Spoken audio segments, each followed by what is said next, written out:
Racist cop beat black woman unconscious, but her retaliation becomes legendary. In a shocking incident that has sparked conversations across the globe, a black woman faced brutal violence at the hands of racist police officers. This video delves into the harrowing encounter, which left her unconscious and fighting for justice. The footage captures the grim reality of racial discrimination and police brutality, highlighting a systemic issue that demands urgent attention. If you are enthusiastic about this narrative, please inform us. If you appreciated the video, press 1. If not, select 0. Your feedback genuinely motivates me to collect additional uplifting and significant narratives. Angela Cross, a highly respected and successful black woman in her early 40s, was known throughout her community as both a compassionate healer and a dedicated researcher. She had built her career from the ground up, navigating the challenges of being a black woman in the predominantly white, male-dominated field of medical research. Her work had earned her accolades and awards, but she was most proud of the impact she had on her patients' lives. She had dedicated herself to helping others, driven by a deep sense of purpose and compassion. But her dedication also meant long hours at the hospital, often leaving her physically and mentally drained. It was a crisp autumn evening when Angela finally left the hospital after a grueling 14-hour shift in the intensive care unit. The air outside felt refreshing as she stepped into the cool night, a stark contrast to the sterile, fluorescent-lit hospital corridors she had spent most of her day in. She took a deep breath, trying to shake off the weight of her day, where she'd fought alongside a team of nurses and doctors to keep her patients alive. Her mind was still buzzing with the countless tasks she'd handled, the medications she'd administered, and the lives she'd touched, but she pushed those thoughts aside, focusing instead on the prospect of getting home and finally resting. However, as she headed to her car, Angela remembered she needed to pick up some medication for her husband, Marcus. Marcus, a high-ranking official in the government known for his work in civil rights and reform, had recently been dealing with a minor health issue. His doctor had prescribed a new treatment that Angela had promised to pick up from the 24-hour pharmacy on her way home. Even though she was exhausted, Angela knew that Marcus depended on her, and she didn't want to let him down. Their bond was strong, forged over years of mutual respect and understanding, and she took her responsibilities seriously. Angela's car, a reliable but unassuming silver sedan, was parked in the hospital's employee lot. She liked that it didn't draw much attention, allowing her to blend into the background when she wasn't at work. Tonight, however, she felt uneasy as she drove through the quiet streets toward the pharmacy. It wasn't fear, exactly, but a sense of awareness, a habit she had developed from years of being a black woman who knew that people often judged her differently, regardless of her accomplishments or profession.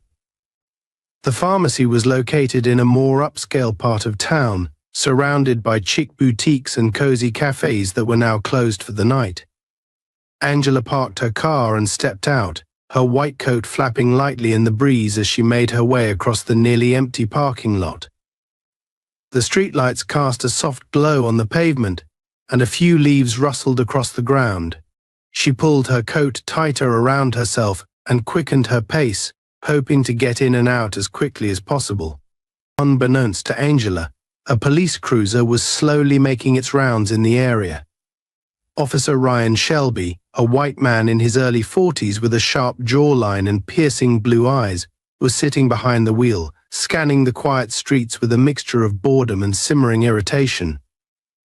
He'd been a police officer for nearly 2 decades, but he was still stuck in middle management, his career stagnating in recent years. Shelby had a reputation within the department, an officer who didn't mince words and often acted on instinct. But those who knew him well understood that his instincts were often clouded by his own biases, fueled by an upbringing in a conservative, racially homogeneous neighborhood, and a deeply embedded resentment for anyone he deemed out of place. Shelby's career frustrations, combined with his personal issues, had only deepened his bitterness. His marriage was on the rocks, his finances were strained, and he often took out his anger on anyone who didn't fit his narrow view of the world. Tonight, his patience was especially thin after a day filled with minor incidents and petty complaints, none of which gave him the sense of importance or authority he craved. He longed for a situation that would allow him to assert his dominance and prove, if only to himself, that he was in control. As Shelby drove past the pharmacy, his gaze landed on Angela, who was walking across the lot, her head slightly bowed as she mentally went over her list of things to do before she could finally sleep. To Shelby, she looked out of place in the upscale neighborhood, even though she was just a woman picking up medication. He noticed her confident stride, the way she held her head high despite the lateness of the hour, and something inside him bristled. It wasn't just that she was black, though that was certainly a part of it. It was her very presence that seemed, in his mind, to challenge his sense of authority over who belonged and who didn't. Shelby narrowed his eyes, his hand hovering over the steering wheel as he considered his options. In his mind, a black woman alone at night in a part of town like this was either involved in something illicit or simply needed to be reminded of her place.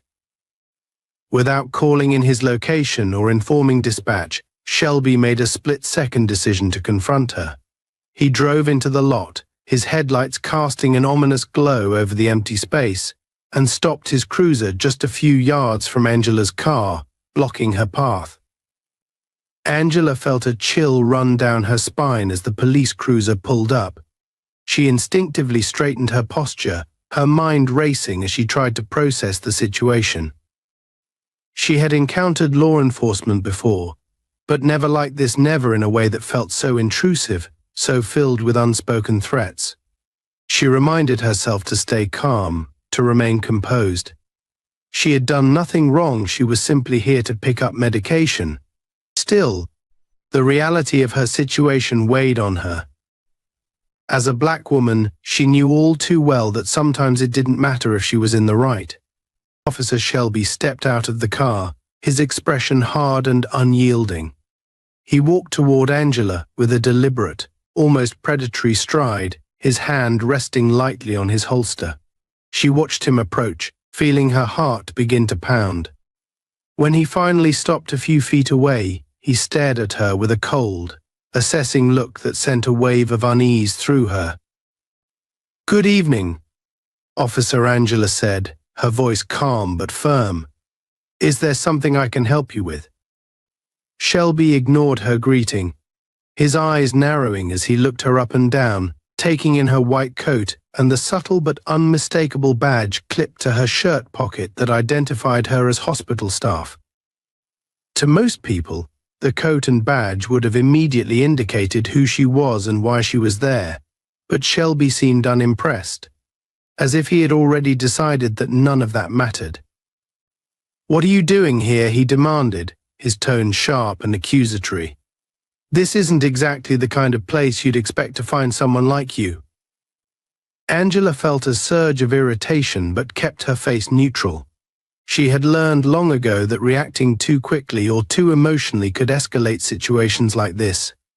She calmly explained that she was a doctor at the nearby hospital, here to pick up medication.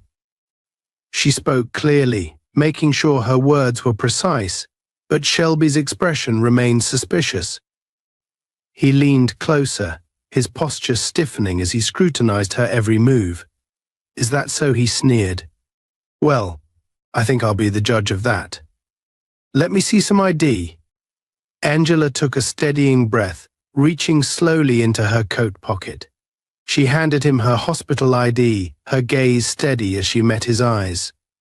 Shelby looked at the card, barely glancing at the name before his lip curled in disdain. A doctor, he sounded almost mocking, as if the very idea of her in such a position was laughable. "Fancy title doesn't mean much here. I'll need to check your car. Open it up." Angela's patience was wearing thin, but she knew better than to argue. She took out her keys and unlocked the car, stepping aside as Shelby began to rifle through her belongings. She stood there, her face impassive, but inside she felt a mixture of anger and helplessness rising. As Shelby continued his search, he noticed a small velvet box in her glove compartment, a gift she'd been meaning to give to her husband. Without a second thought, he opened it and found a gold ring. He held it up, a smirk crossing his face.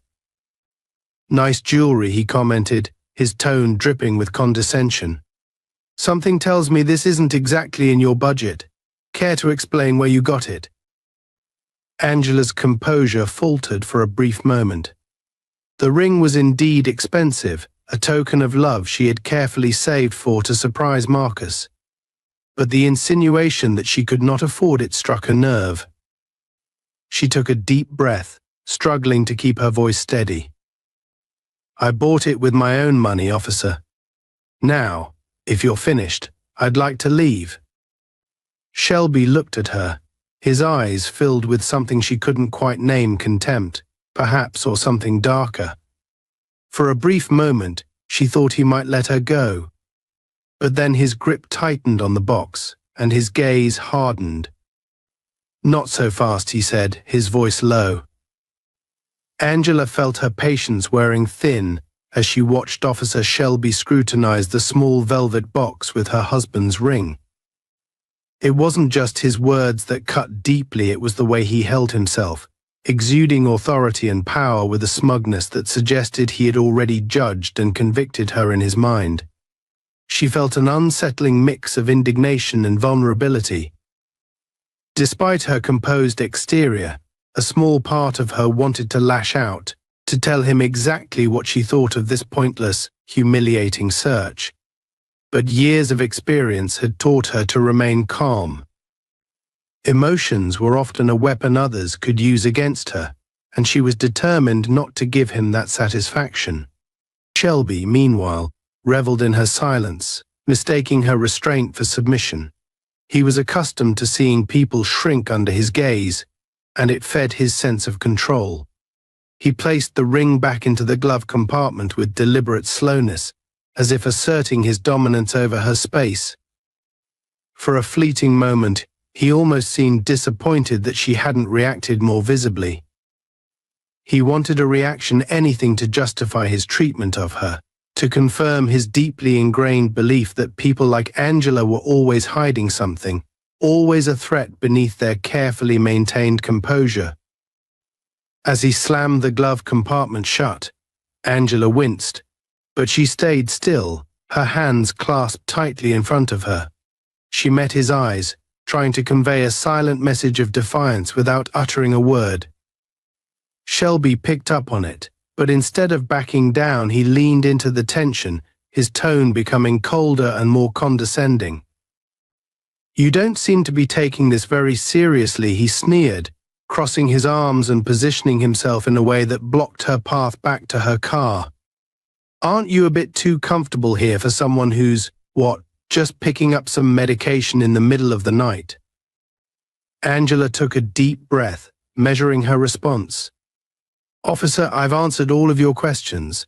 I'm here for my husband's medication. I am a doctor, I have a full day behind me, and I simply want to go home.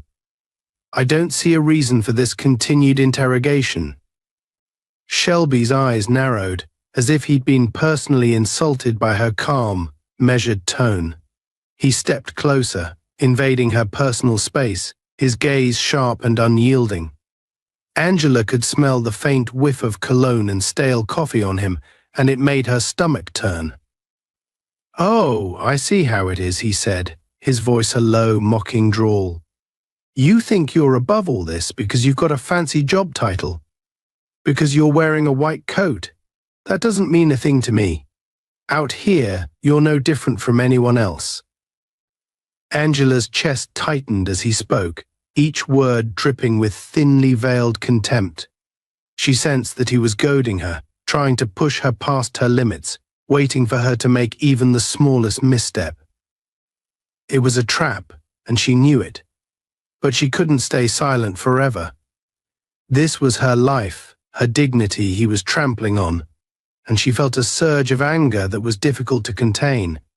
"Officer Shelby, I don't see what I've done to warrant this treatment," she said, her voice steady, though her pulse was racing. "I've cooperated fully, shown you my ID, and explained my presence here. If there's no valid reason for you to continue detaining me, I'd like to leave." Her words seemed to hit a nerve, and Shelby's face twisted with irritation. He hated when people tried to turn his authority against him, especially people he felt had no right to question him. Angela's tone, professional, polite, yet laced with an unmistakable firmness, challenged his sense of control, and he was not about to let her walk away feeling as though she had the upper hand. "Oh, you'd like to leave, would you?" he replied with a smirk. "I'm sure you would, but I think there's more to this situation than you're letting on, and I have every right to make sure nothing suspicious is going on here." With that, he stepped around her and moved toward the trunk of her car, gesturing for her to open it. Angela's patience finally cracked. She had given him everything he asked for, yet he continued to dig deeper, refusing to let her go. Go. Her hands clenched into fists at her sides, and she felt the frustration boiling over. "Officer, I don't see why you would need to check my trunk," she said, her voice firmer now, almost challenging. "This is harassment. I've done nothing wrong, and I think you're well aware of that." For a moment, a flicker of uncertainty crossed Shelby's face, as if he hadn't expected her to speak up so boldly. But just as quickly, his expression hardened, and he reached for his radio. Angela's stomach twisted as he brought the radio up to his mouth, a calculated move designed to intimidate her, to remind her who held the authority. "Dispatch. This is Officer Shelby," he said into the radio, his voice cold and clipped. "I have a potential suspect refusing cooperation here. Need backup at my location." Angela's eyes widened in disbelief. "Potential suspect," she echoed, the shock evident in her voice. "Are you serious? I've done nothing." "Ma'am, I suggest you stop talking," Shelby interrupted, his tone sharp and dismissive. "You're only making things worse for yourself."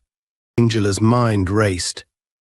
This was escalating faster than she had anticipated, spiraling beyond her control. She could feel her heart pounding in her chest, each beat a reminder of how quickly her life had veered into a nightmare. She wanted to argue, to defend herself, but she knew that anything she said would only serve to strengthen Shelby's resolve. As they waited in tense silence, a few scattered cars passed by on the street, their headlights briefly illuminating the unsettling tableau of Shelby standing rigidly beside Angela's car, his posture exuding authority and control, while Angela stood with her arms crossed defensively, her expression one of barely concealed outrage. Minutes later, another patrol car pulled into the lot, its flashing lights casting a red and blue glow across the empty parking spaces. A second officer, a younger man with a wary expression, stepped out of the vehicle and approached them. He gave Shelby a questioning look, clearly unsure of the reason for the call. "What's going on here?" Officer Shelby, the younger officer, asked, his gaze shifting between Shelby and Angela. His tone was calm, almost cautious, as if he sensed the tension in the air. "Caught her loitering," Shelby replied tersely, his gaze fixed on Angela. "She claims she's here to pick up medication, but I'm not buying it. I think there's more to this than she's saying." The younger officer, whom Angela could see had Thompson on his badge, glanced at her with a slight frown. She sensed a flicker of doubt in his eyes, as if he were questioning the validity of Shelby's accusations. But he said nothing, likely wary of challenging his senior in front of a civilian.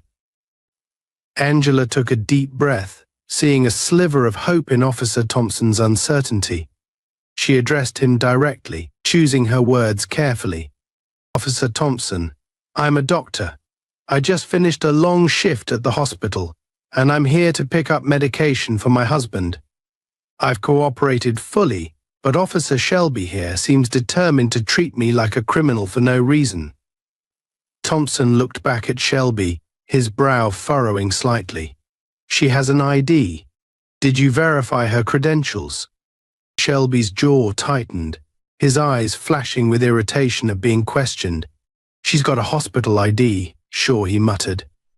"But that doesn't prove anything. People can get fake IDs anywhere these days. You can't be too careful." Angela's patience was nearly gone. She knew she was treading a fine line, but she couldn't stand by while her integrity was continually called into question. She turned to Thompson, her voice calm but firm. "I don't know what more I can do to convince you that I'm just here to pick up medication. This is my car, these are my belongings, and I've answered every question asked of me." Thompson seemed to hesitate, glancing at Shelby once more. Angela saw a flash of discomfort in his eyes, as if he were weighing his loyalty to his colleague against his instinct that something was wrong here. But ultimately, the silent pressure from Shelby seemed to sway him. "We'd better do a full check to make sure," he said reluctantly, casting a brief, almost apologetic look at Angela. Shelby's smirk returned, his confidence restored. "Exactly what I thought," he said, signaling for Angela to step back as he prepared to search the trunk. Angela stepped back, her frustration barely contained as she watched Officer Shelby approach the trunk of her car with the air of someone who'd already won. She could feel the weight of both officers' gazes on her, their authority looming over her in the dimly lit parking lot. The night air was cool, but a thin layer of sweat formed on her palms. Her heart was pounding in her chest, but she kept her face neutral, refusing to show them any trace of fear or anger. This wasn't the first time she had been unfairly judged, but it was certainly the most blatant and invasive instance of it. Shelby gestured to her trunk with a mocking nod, silently commanding her to open it. Angela hesitated, weighing her options, but she knew that any resistance would only worsen the situation. She reached into her pocket and pulled out her keys, unlocking the trunk with a quiet click. The lid lifted, revealing the contents of her neatly organized trunk: a medical bag containing emergency supplies she kept for her family, a spare pair of running shoes, and a few reusable grocery bags folded in one corner. Nothing out of the ordinary. Nothing even remotely suspicious. But Shelby's eyes narrowed as he surveyed her belongings, a scowl crossing his face as if he were determined to find something incriminating. He rummaged through the items with a harshness that felt invasive, tossing her belongings around carelessly, and Angela's patience wore thinner with each second. She bit her tongue, reminding herself that reacting emotionally would only feed his ego. This was a game to him, a display of power, and she was determined not to give him the satisfaction of seeing her break. As Shelby dug deeper, his movements grew more agitated, his frustration becoming evident.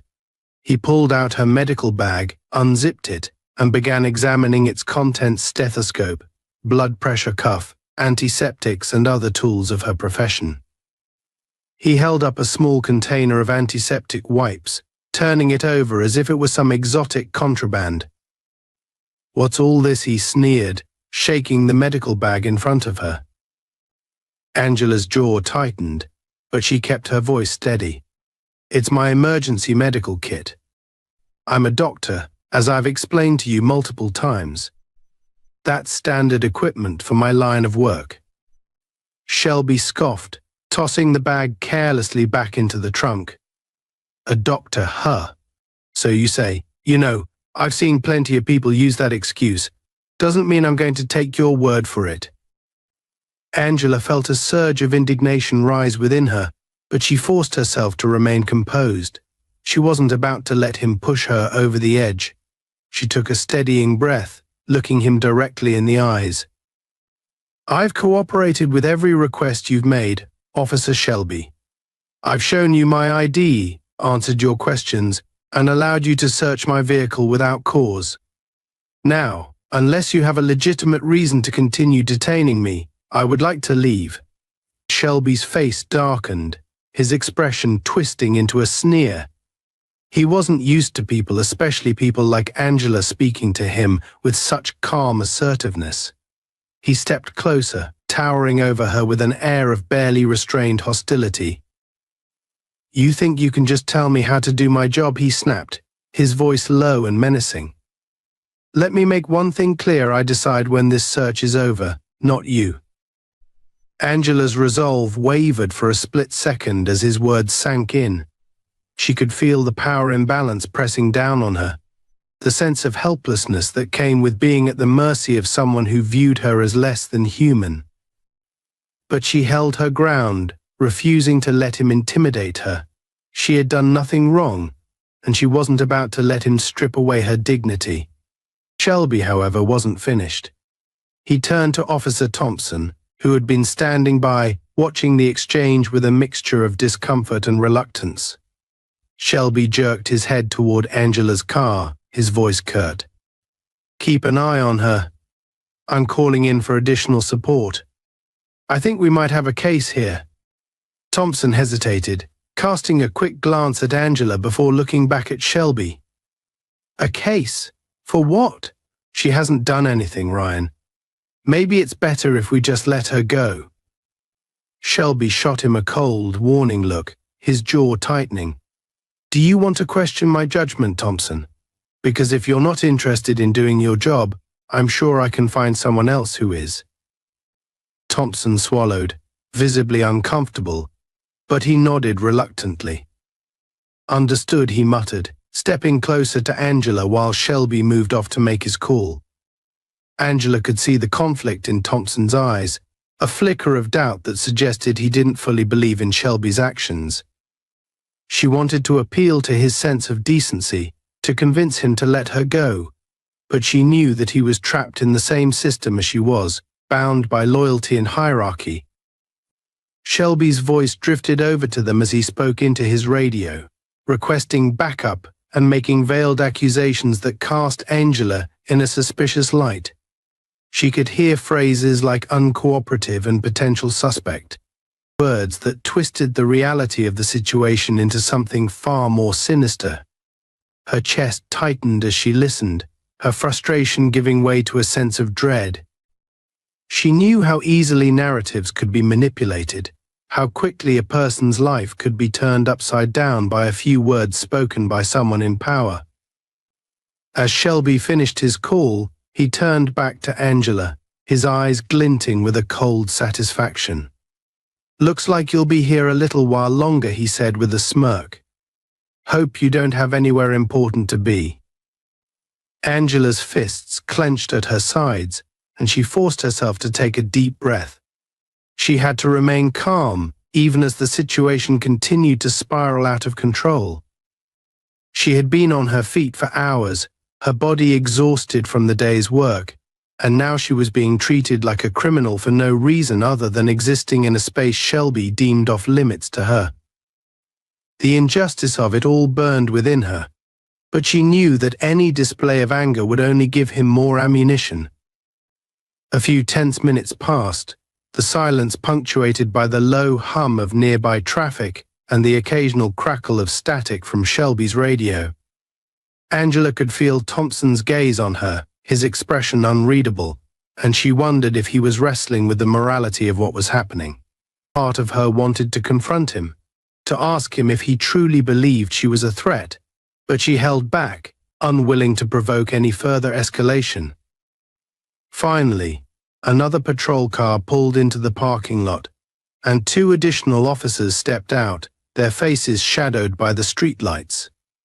They exchanged brief glances with Shelby, who nodded in Angela's direction, filling them in on his version of events with a few quick, dismissive sentences. Angela felt her heart sink as the two officers approached her, their postures tense and unyielding. "Ma'am, we need you to step away from the vehicle," one of them said, his voice devoid of warmth. Angela looked between them, her mind racing as she tried to assess her options. She had already complied with every demand, answered every question, and yet they continued to treat her as though she were dangerous, as though her very presence were an affront. She knew that refusing their instructions would only worsen her predicament, but the sheer injustice of it all weighed on her like a heavy stone. Taking a deep breath, she stepped back from the car, her gaze steady as she met each officer's eyes in turn.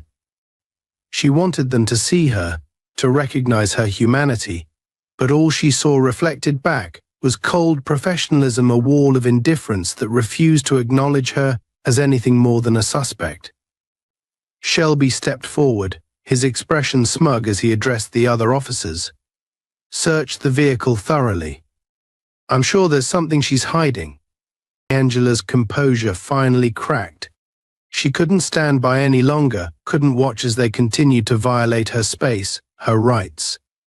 "This is harassment," she said, her voice louder and more forceful than before. "You have no reason to keep me here. I've done nothing wrong and you know it." Shelby's smirk widened, and he took a step closer, his gaze hard and unrelenting.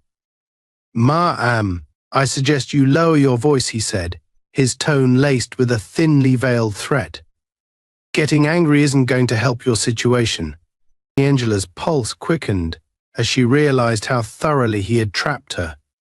If she stayed silent, he would continue his invasive search, convinced of her guilt.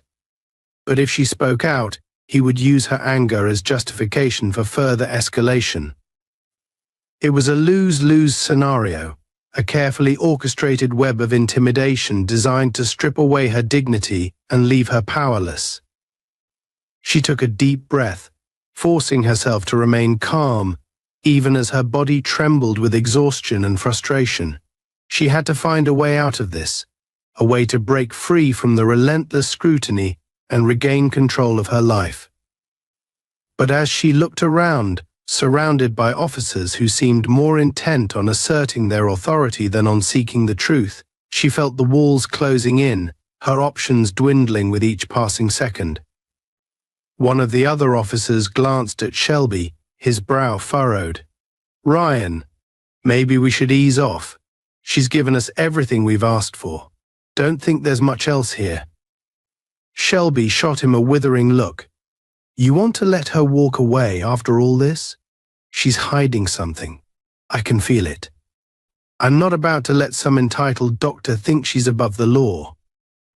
Angela's eyes narrowed as she listened to his words, the blatant disregard for her humanity.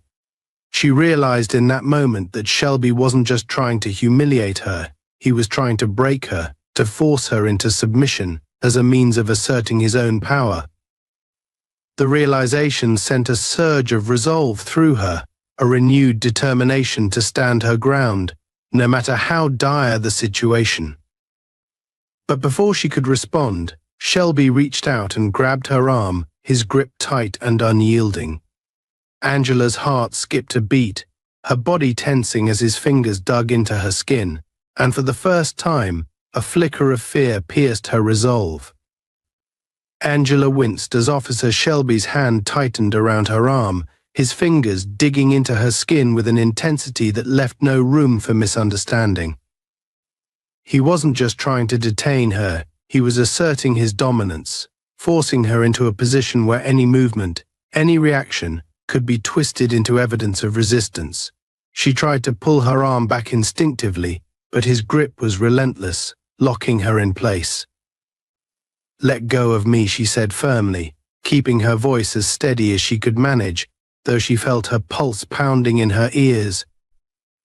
Every instinct told her to stay calm, to avoid escalating the situation, but the reality of being physically restrained, of her autonomy stripped away, filled her with a simmering rage she struggled to suppress. Shelby's smirk deepened as he sensed her discomfort, his gaze narrowing with satisfaction. "Ma'am, I suggest you don't make this harder on yourself," he said, his voice low and threatening. Resisting an officer is a serious offense. One wrong move, and you'll end up facing charges you won't be able to talk your way out of. Angela's mind raced as she processed his words. The absurdity of it all was almost surreal. She was a doctor, a professional, a woman simply trying to make it home after a long day, and yet here she was, being threatened with arrest by a man who seemed to take pleasure in twisting the narrative to suit his ego. It was like a nightmare she couldn't wake up from, each moment dragging her deeper into a web of control and intimidation. One of the other officers, Thompson, shifted uneasily nearby, his face a mixture of hesitation and uncertainty. Angela caught his eye, hoping for some glimmer of empathy, some sign that he recognized the injustice unfolding before him. But Thompson looked away, his loyalty to Shelby outweighing whatever doubts he might have harbored. She realized then that there would be no help coming from within their ranks. She was truly on her own. A few seconds later, a black SUV pulled into the parking lot, its sleek frame contrasting sharply with the harsh fluorescent lights illuminating the lot. Angela's heart skipped a beat as she recognized the vehicle. It was Marcus's car. He must have been nearby and decided to swing by to pick up the medication himself, she thought. Relief washed over her momentarily, but it was quickly replaced by a new wave of anxiety. The last thing she wanted was for Marcus to witness this, to see her treated like a criminal. She knew how fiercely protective he was, and she feared that his intervention could escalate the situation even further. Marcus stepped out of the SUV, his face shadowed but his posture unmistakably tense. He was a tall, imposing man with a calm but commanding presence, a presence that had served him well in his career as a high-ranking government official and civil rights advocate. He had spent years fighting for justice, advocating for marginalized communities, and holding law enforcement accountable. And now, as he took in the scene before him, a mixture of anger and disbelief flickered across his face. Angela, his voice was laced with concern as he took a step forward, his gaze shifting from his wife to Shelby's hand gripping her arm. "What's going on here?" Shelby's smirk faltered slightly as he noticed Marcus, sensing the authority in the man's voice and posture.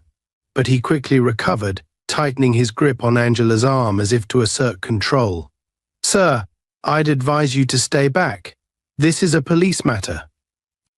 Marcus ignored him, his attention focused solely on Angela. "Are you all right?" he asked, his tone gentle but edged with tension. Angela nodded. Though she could feel the weight of the situation pressing down on her, the reality of how easily this could spiral further out of control. "Marcus, it's fine," she said, trying to keep her voice steady. "There. Doing a search." Marcus's jaw tightened as he registered the strain in her voice. He turned his gaze to Shelby, his expression hardening. "I'm going to ask you to release my wife," he said calmly but firmly. "She's a doctor, and there's no reason for this treatment." Shelby's eyes flashed with irritation, and he released Angela's arm with a dismissive scoff. "Sir, your wife was acting suspiciously, and I have every right to question her. If you interfere, you'll be obstructing an investigation." Marcus's face remained impassive, but Angela could see the anger simmering beneath the surface. She knew him well enough to recognize the signs. His jaw clenched, his shoulders squared, his eyes narrowed in barely contained fury. But he kept his tone measured, refusing to give Shelby any ammunition to use against him. "Investigation," Marcus repeated, his voice dripping with skepticism. "What exactly are you investigating?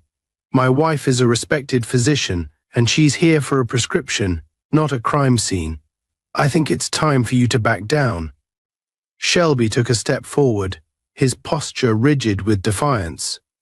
"Sir, I don't know who you think you are, but you're interfering with official police business. I suggest you take a step back before you make things worse." Marcus's eyes locked onto Shelby's, his voice lowering to a tone that was both calm and commanding. "I know exactly who I am, Officer Shelby, and I know my rights and my wife's rights. You are overstepping your authority, and I have no intention of allowing this to continue." For a moment, An uneasy silence hung in the air, the tension between the two men almost palpable. Angela could feel the weight of Marcus's presence beside her, a source of strength and stability that contrasted sharply with Shelby's antagonistic posture. She knew that Marcus was a man of principles, a man who had fought his whole life for justice, and she felt a surge of gratitude and pride for his unwavering support. But Shelby's pride wouldn't let him back down. His face twisted into a sneer, and he gestured toward the other officers. "You think you're some big shot, huh?" he taunted. "Well, out here you're just another civilian, and right now you're interfering with a lawful investigation." Marcus's calm demeanor remained unshaken, but Angela could see the flicker of frustration in his eyes. She knew how much it cost him to keep his composure in the face of such blatant disrespect, but he maintained his control, refusing to let Shelby provoke him. "Let me be clear," Officer Shelby Marcus said, his voice steely. "I have a full understanding of what is lawful and what isn't, and what you're doing here is far from it. If you continue to harass my wife without any legitimate cause, there will be consequences." Shelby's eyes narrowed, his smirk faltering as he realized that Marcus wasn't backing down. But rather than conceding, he doubled down, his face twisting into a mask of arrogance and defiance. "Is that a threat?" he sneered, his voice dripping with mockery. "Because I'd be careful if I were you. Threatening a police officer can get you in serious trouble." Before Marcus could respond, Thompson, the younger officer, cleared his throat, stepping forward with an expression of unease. "Ryan, maybe we should just let them go. We've checked everything and there's nothing here. It's getting late and I think they've had enough." Shelby shot him a venomous glare, clearly infuriated by the perceived insubordination. "What's the matter with you, Thompson? You're going soft? This isn't about enough, this is about doing our job." Thompson hesitated, glancing at Marcus and Angela, his face conflicted. He knew that continuing the confrontation served no purpose, and he could sense the potential repercussions if they kept pushing. But he was torn between his loyalty to Shelby and his own sense of fairness. Angela saw the hesitation in Thompson's eyes and decided to seize the moment. "Officer Thompson, you know this isn't right. I've complied with every request. My husband is here now. We just want to go home." Thompson's face softened, and he glanced at Shelby, who was fuming but momentarily silent. Angela felt a glimmer of hope, perhaps. Finally, someone would recognize the injustice in this situation and put an end to it. But Shelby's pride wouldn't let him retreat so easily. He turned to Marcus with a sneer. "Fine," he spat. "Take your wife and go. But remember this, you may think you're above the law, but I'll be watching. Next time, you won't be so lucky." Marcus gave him a cold, level gaze, not dignifying the threat with a response. Instead, he took Angela's hand, guiding her gently back toward the SUV. She could feel the tension still coiled within him, but his grip was reassuring, steadying her as they put distance between themselves and the officers. As they got into the car, Angela let out a shaky breath, the weight of the encounter settling over her. She had held herself together through sheer willpower, but now, in the safety of the car, the reality of what had happened began to sink in. The humiliation, the fear, the anger, all of it washed over her, leaving her feeling both vulnerable and enraged. Marcus reached over, taking her hand in his gaze filled with both sorrow and determination. "I'm so sorry, Angela," he murmured, his voice thick with emotion. "This should never have happened. I promise you I won't let this go." Angela nodded, swallowing hard as she squeezed his hand. She knew that Marcus meant every word, that he would do everything in his power to hold Shelby accountable. But deep down, she also knew that this was more than just an isolated incident. It was a symptom of a much larger problem, one that wouldn't be solved easily or quickly. As they drove away from the pharmacy, the events of the night replayed in her mind, each memory a painful reminder of the reality they faced. She knew that Marcus would fight for her, that he would stand by her no matter what. But the scars of the experience, the helplessness, the indignity would stay with her, a reminder of the battles that lay ahead. As the days passed after the incident, Marcus kept his word. He couldn't shake the image of Angela standing in that parking lot, vulnerable yet defiant, subjected to the whims of a power-hungry officer who seemed to take pleasure in intimidating her. The encounter left him both deeply troubled and fiercely resolute. He had spent years working within the government, advocating for justice and equality, but this incident felt personal, intimately, painfully so. It was no longer a matter of policy or reform, it was about his family, his wife, and the fundamental right she had to live without fear. Angela was quieter than usual in the days following the encounter, her once steady composure replaced by a heaviness that Marcus hadn't seen before.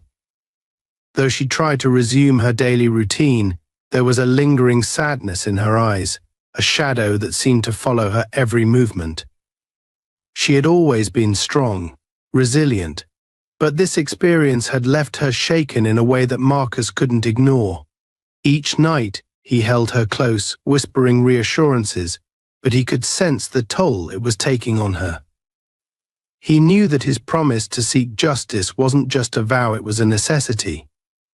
Angela needed to see that someone was willing to fight for her, to stand up against the forces that had attempted to diminish her worth. Marcus began his quest by gathering evidence. As a government official, he was aware of the formal channels, the ways to file complaints and initiate investigations. But he also knew that cases like this, cases involving police misconduct, especially where racial prejudice played a role, were often met with resistance and bureaucracy. The system was not designed to hold its own accountable, and he suspected that Shelby, with his years on the force, knew how to manipulate it to his advantage. To avoid alerting Shelby or his superiors too early, Marcus contacted a close friend, Charles Moreno, a former police officer who had left the force to become a private investigator. Charles was a seasoned investigator, someone who understood the inner workings of law enforcement and was willing to push back against corruption. He also had a personal reason to help. He had left the police force after witnessing and being unable to change the entrenched biases that protected officers like Shelby. Together, they formed a plan to gather as much indisputable evidence as possible before officially filing a complaint. Charles began by conducting a background check on Shelby, looking for any history of complaints or misconduct. What he found didn't surprise Marcus but painted a disturbing picture. There were multiple complaints against Shelby for excessive force, racial profiling, and even harassment, yet none of these had led to significant disciplinary action. Each case had been brushed under the rug, either dismissed as unfounded or quietly settled before reaching the public eye. Marcus could see the pattern, a pattern of a man who believed himself untouchable, protected by the very institution he served. Marcus and Charles decided they needed more concrete evidence, something irrefutable that would hold up under scrutiny. Charles suggested they try to find witnesses, anyone who might have been present that night or who could testify to Shelby's past behavior. Marcus agreed and began reaching out to local businesses near the pharmacy, hoping that one of them might have security footage or a record of what happened that night. It was a tedious and often frustrating process, with many business owners unwilling to get involved, fearing backlash or simply preferring to avoid confrontation with the police. However, after days of searching, Marcus finally caught a break. The manager of a nearby coffee shop agreed to meet with him. In the quiet back room of the coffee shop, the manager hesitantly handed over a USB drive with footage from one of the outdoor cameras, which had captured part of the interaction between Angela and Shelby. Though the footage didn't show every detail, It clearly showed Shelby grabbing Angela's arm and speaking to her in an aggressive manner. It was a small victory, but a significant one. As Marcus and Charles reviewed the footage, a new idea began to take shape. They realized that one piece of footage wasn't enough. They needed to create a narrative, a series of testimonies and evidence that would highlight not only what Shelby had done to Angela, but also his history of similar behavior. They needed to show that this wasn't an isolated incident, but part of a pattern of abuse. This would be their strongest weapon against Shelby and any attempts to protect him. They tracked down a former neighbor of Shelby's, a middle-aged black man named Samuel, who had a history with the officer. Samuel reluctantly agreed to talk, his voice filled with bitterness as he recounted a night years ago when Shelby had harassed him outside his own home, questioning him for loitering in his own driveway. Samuel had filed a complaint, but it had gone nowhere, lost in the shuffle of bureaucracy. Hearing his story, Marcus felt a surge of anger. It was a painfully familiar scenario, the same abuse of authority that Angela had faced. Over the next few days, Charles uncovered more individuals with similar stories. Some were hesitant to speak, fearing retaliation, but Marcus reassured them that they would be protected. Gradually, they built a dossier of evidence, each story reinforcing the image of a man who used his badge as a weapon, a shield to protect his own insecurities and prejudices. Finally, Marcus decided it was time to take the next step. He contacted a prominent civil rights attorney, Liana Hayes, known for her fearless advocacy and success in cases against police misconduct. Liana agreed to represent Angela, and together they filed a formal complaint with the police department, backed by the evidence Marcus and Charles had gathered. The complaint was detailed and damning, outlining not only the incident with Angela but also Shelby's history of misconduct. The filing of the complaint sent shockwaves through the department. Shelby was furious, and within hours, he was on the phone with his superiors, demanding answers, trying to downplay the allegations and accusing Marcus of a witch hunt. But Marcus had anticipated this response. Liana had advised him to prepare for Shelby's retaliation, to expect the officer to do everything in his power to discredit Angela and Marcus. They were ready for whatever Shelby might throw at them. Within days, Shelby began his counterattack. He reached out to his contacts in the department and attempted to gather information on Marcus and Angela, hoping to dig up anything that could tarnish their reputations. He hinted to his colleagues that Marcus was using his influence to target him unjustly, trying to frame himself as the victim in the situation. To anyone who would listen, Shelby painted a picture of a powerful man using his resources to destroy an honest cop. But Marcus and Liana anticipated this tactic, and they remained vigilant, preparing for every smear Shelby attempted.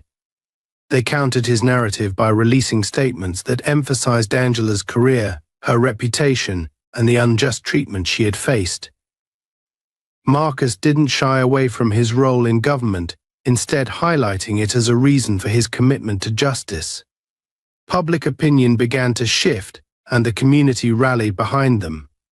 People were tired of seeing abuses swept under the rug, and Angela's story struck a chord. Shelby grew more desperate, his attempts to control the situation slipping through his fingers. The police department, under intense public pressure, announced that they would conduct an internal investigation, though Marcus and Liana knew that this was often a mere formality. They continued to build their case, gathering every scrap of evidence, every testimony, preparing for the possibility that they might need to take this fight to the public arena.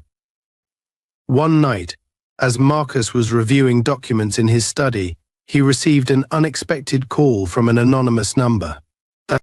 Hesitantly, he answered, and the voice on the other end identified itself as a fellow officer within Shelby's department, someone who wished to remain unnamed but had information about Shelby's connections within the force. The caller revealed that Shelby had long-standing alliances with certain higher-ups who had shielded him from repercussions for years. They warned Marcus to be careful, as these individuals were powerful and would do whatever it took to protect their own. The warning only fueled Marcus's determination.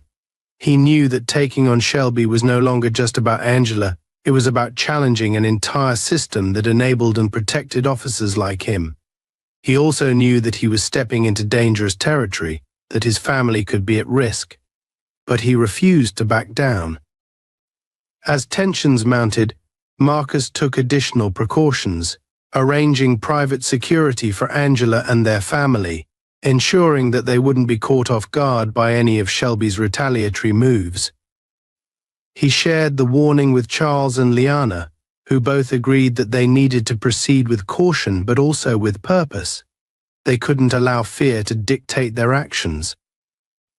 In a final, desperate move, Shelby attempted to confront Marcus directly.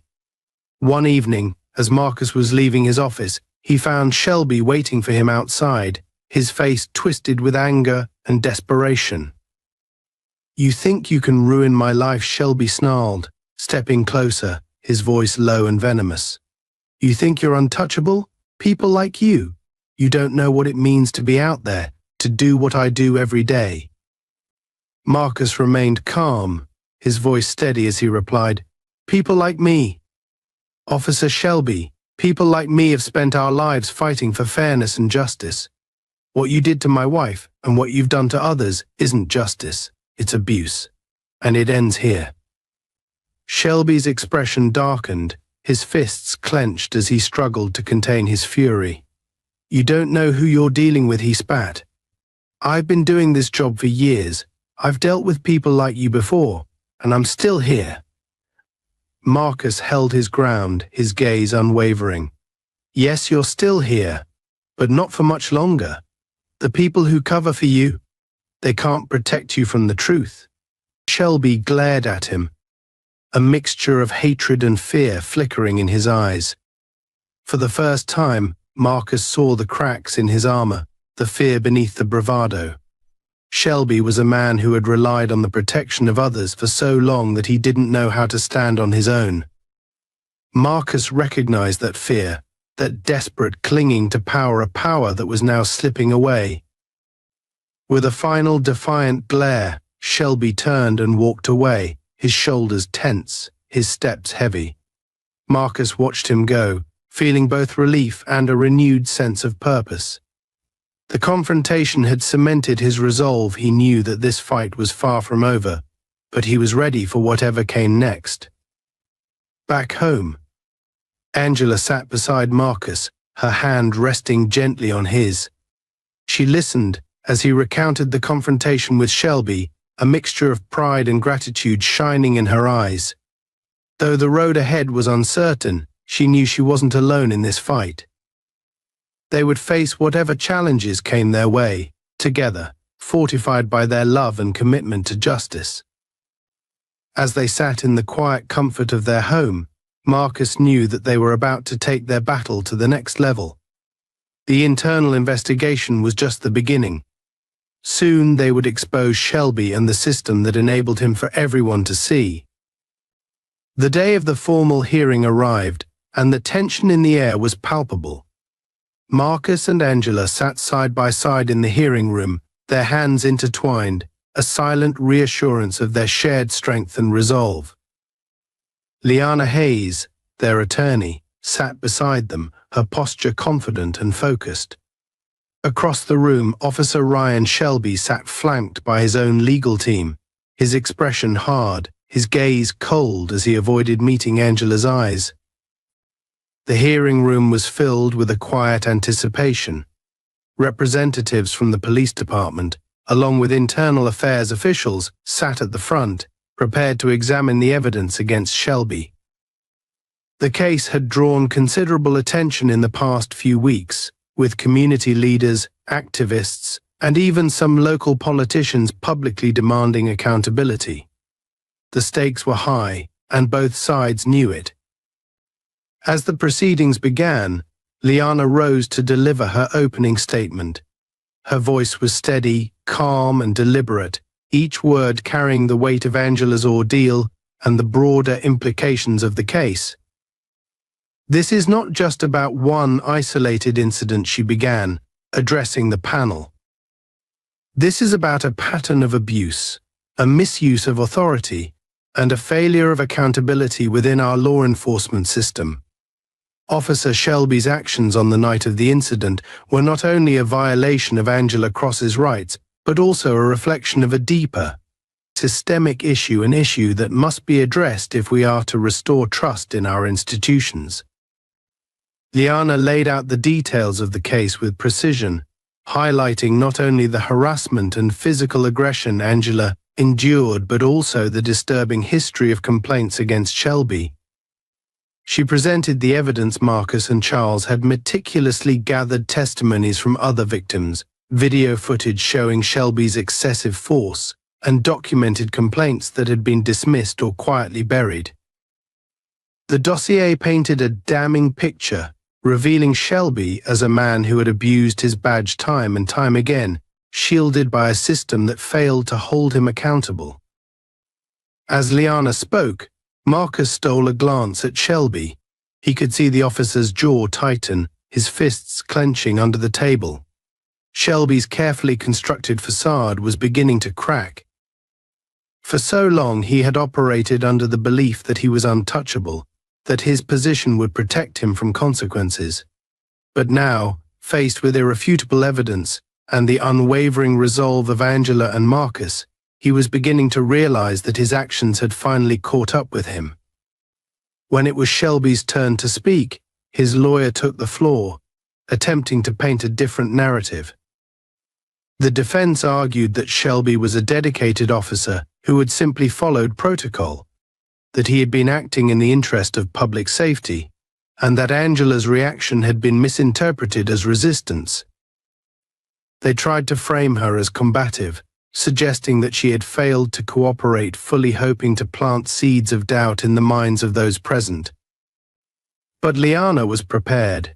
She countered each argument with calm, incisive rebuttals, systematically dismantling the defense's narrative. When they suggested that Angela had been uncooperative, Liana presented the video evidence showing Angela's calm compliance and Shelby's unwarranted aggression.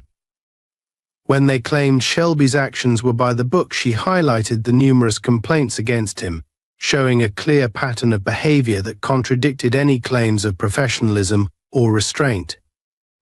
One by one, Liana called witnesses to the stand, each one painting a picture of a man whose authority had become a weapon, wielded against those he perceived as outsiders or threats.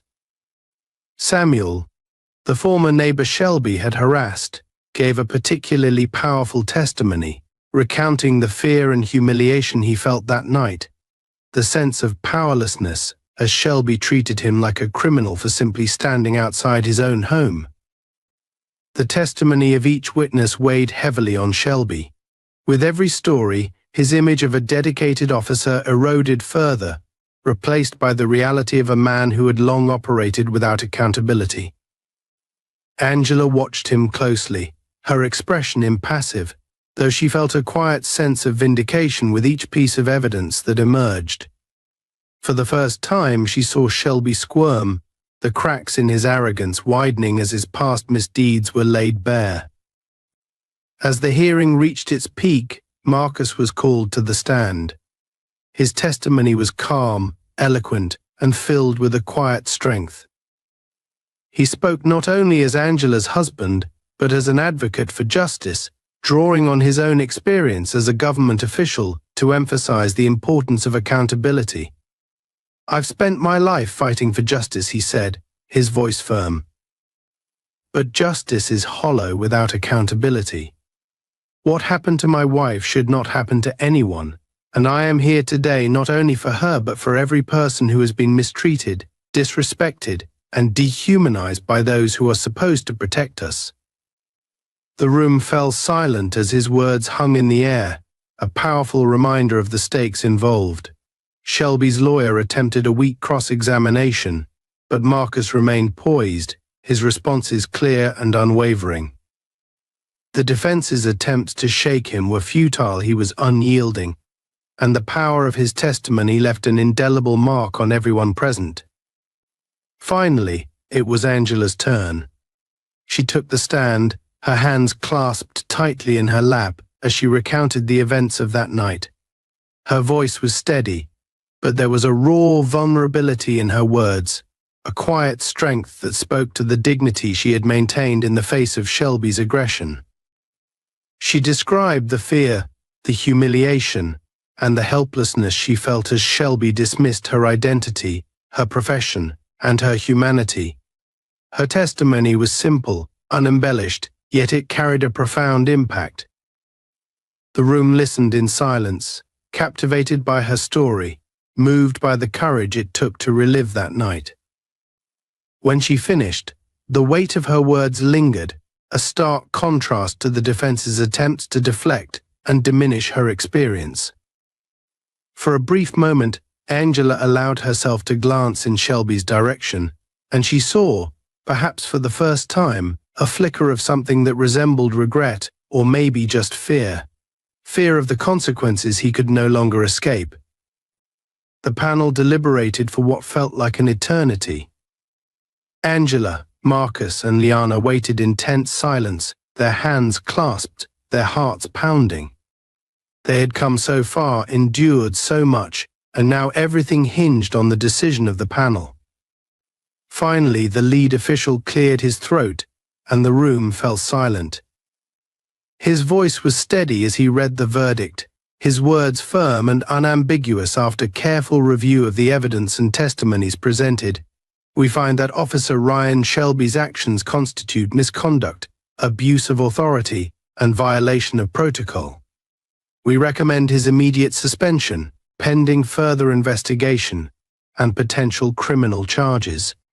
A collective breath seemed to escape from the room, a mixture of relief and justice finally served. Marcus felt Angela's grip tighten around his hand, a silent acknowledgement of the victory they had fought so hard to achieve. Shelby sat in stunned silence, his face pale, his arrogance shattered. The man who had once viewed himself as untouchable was now confronted with the reality of his actions, his power stripped away, his reputation in ruins. As they left the hearing room, Angela felt a mixture of exhaustion and triumph, a sense of closure tempered by the understanding that this was only one battle in a larger fight. Marcus placed a gentle hand on her shoulder, a silent promise of his continued support. Together they walked out into the fresh air, feeling, for the first time since that fateful night, a sense of peace. Outside, a small crowd of supporters and reporters had gathered, eager for news of the outcome. Liana stepped forward to make a brief statement, her voice filled with the quiet authority that had guided them through the ordeal. "Today, justice was served," she said. "But this is just the beginning. We will continue to fight for accountability, for fairness, and for a world where people like Angela Cross don't have to live in fear of those sworn to protect them." As Liana spoke, Angela looked at Marcus, a smile breaking through her exhaustion. She knew that the road ahead would still be challenging, that change wouldn't come overnight. But in this moment she felt hopeful, empowered by the victory they had achieved together, ready to face whatever came next.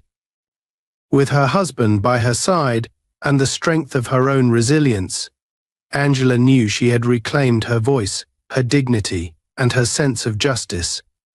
And no one, not even a man like Ryan Shelby, could take that from her again.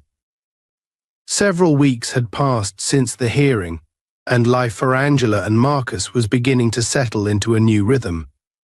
The hearing's outcome had made headlines, and Shelby's suspension and impending criminal charges sent a powerful message to the community. It was a small but significant victory, one that held the promise of real change. Angela felt a renewed sense of purpose in her work and her personal life. The experience, as painful as it had been, had revealed to her just how resilient she was and had strengthened the bond between her and Marcus. They had faced a nightmare together, and emerged stronger, not only as a couple but as advocates for something much larger than themselves. One evening, Angela sat at her kitchen table, sifting through a stack of letters she'd received from people in the community. Some were from colleagues, others from strangers, people who had seen her story and felt compelled to reach out. There were letters from women who had experienced similar mistreatment, from young men who admired her courage, and from parents who shared their fears for their children in a world where authority was too often wielded as a weapon. Each letter was a reminder of the far-reaching impact of her story, the lives she had touched simply by standing up for herself. Marcus joined her at the table, picking up one of the letters. He smiled softly, reading a line written by a mother thanking Angela for her bravery, for fighting not only for herself but for every person who had ever felt powerless in the face of prejudice. "People need voices like yours," Marcus said, pride evident in his eyes. "You've inspired more people than you know." Angela nodded, feeling a swell of gratitude and responsibility. She'd always known that her role as a doctor was to care for her patients, but now she realized that her influence could extend beyond the hospital walls. She could use her platform to advocate for justice, to push for reform, and to make her voice heard in places that needed change. In the days that followed, Angela and Marcus began to speak publicly about their experience. They met with local leaders and community activists, sharing their story in town halls and forums, using the momentum of their victory to advocate for lasting reforms. Angela became a leading voice in the movement for police accountability, her background in medicine and public service lending her a unique perspective. She understood both the fragility of human life and the importance of compassion, values she felt were missing from the current system. Through these efforts, Angela found herself connecting with others who shared her vision. She met activists who had been working tirelessly for years, families who had lost loved ones to police violence, and young people who were eager to see real change. Together, they formed a coalition, a grassroots organization dedicated to advocating for policy changes, mandatory de-escalation training for officers, and a more transparent complaint process within the police department. The coalition grew quickly, attracting members from all walks of life: educators, healthcare workers, lawyers, and even some reform-minded officers who believed in a fairer system. One day, while attending a community event, Angela noticed a familiar face in the crowd. It was Officer Thompson, the younger officer who had been present during her encounter with Shelby. He approached her hesitantly, clearly unsure of how she would react, but Angela greeted him with a gentle smile. She could see the guilt in his eyes, the weight he had carried since that night. "Dr. Cross," he began, his voice quiet but sincere. "I just wanted to say, I'm sorry. I should have done more that night. I knew it wasn't right, but I didn't stand up. I've regretted it every day since." Angela nodded, sensing the remorse in his words. "Officer Thompson, the fact that you're here means a lot. None of us are perfect. What matters is that we learn from our mistakes and work to make things better." Thompson seemed to relax, relief washing over his face. He thanked her, and before he left, he expressed his interest in joining her coalition, hoping to contribute to a better future. Angela was grateful for his sincerity, recognizing that real change required not only accountability but also the courage to forgive and move forward together. As the coalition's work gained momentum, Angela and Marcus's efforts led to tangible results. The city council began to implement some of their proposals, including new oversight measures for officer conduct and a community-led review board for complaints. These changes weren't a complete solution, but they were a step in the right direction, a sign that their voices were finally being heard. One evening, as Angela and Marcus sat on their porch watching the sunset, they reflected on how much their lives had changed since that fateful night. The journey had been exhausting, filled with moments of doubt and frustration, but it had also given them a renewed sense of purpose. They had turned their pain into progress, their fear into action, and in doing so, they had found a new mission to fight for a world where dignity, respect, and justice were not privileges, but rights for all. Angela reached for Marcus's hand, a smile tugging at her lips. "Thank you," she said softly, "for standing by me, for believing in me. I couldn't have done any of this without you." Marcus looked at her, his gaze warm and filled with admiration. "It's not just you, Angela. This fight belongs to all of us, and as long as we're together, we'll keep pushing for what's right."